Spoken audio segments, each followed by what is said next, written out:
provides a different take again on the determination of asset prices and their link to the macroeconomy, based on his own research and practical investment experience over a long and distinguished career.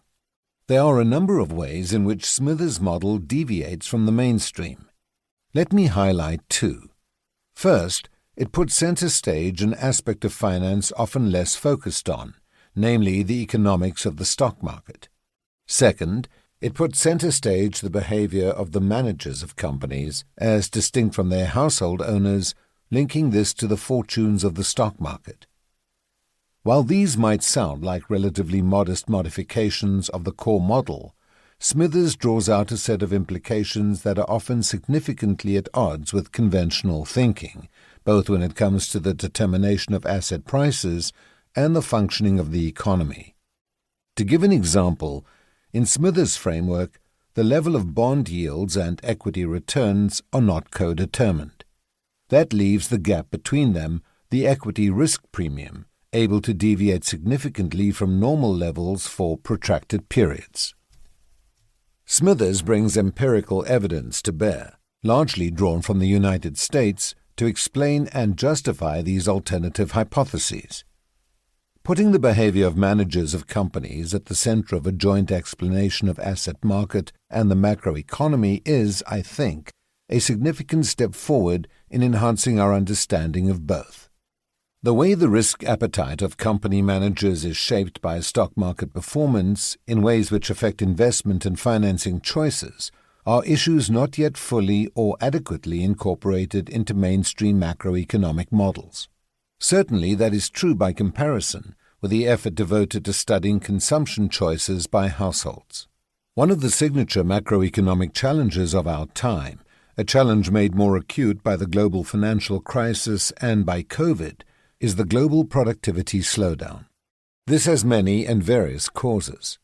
In a growth accounting sense, a significant part of it reflects a slowing in the rate of capital accumulation of companies in a large number of advanced economies.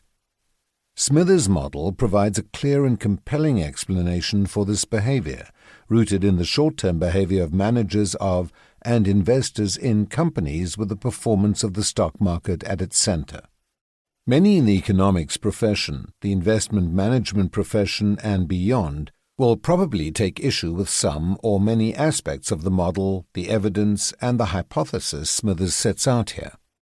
In fact, it would be disappointing if they did not, because this book provides, for me, just the sort of revisionist thinking and intellectual challenge the economics, investment management, and indeed policy-making communities need if our models are to match the data, in particular over the longer run, and if they are to offer a more useful guidepost for decision-making in the future than has been the case in the recent past. 1. Introduction. Economic theory has changed little over the past 50 years. The consensus, termed the neoclassical synthesis, has been subject to refinements and tinkering, but left fundamentally unchanged.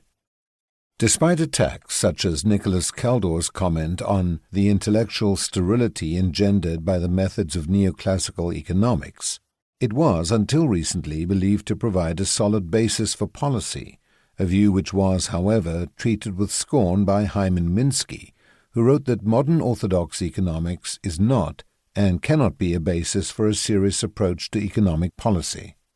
It was previously assumed that by following the precepts of the neoclassical consensus, the economy could be kept in balance with mild fluctuations in unemployment and inflation occurring around a trend of steadily rising output. But following the financial crisis and the Great Recession of 2008, the questioning of this view has become increasingly vociferous. The major weaknesses of the previous consensus is seen by many to lie in the failure to incorporate finance into its economic models. Half the U.S. economy's output is produced by companies whose behavior is determined by the fact that their shares are quoted on the stock market. Once this is accepted, the economic model that follows is very different from the neoclassical consensus.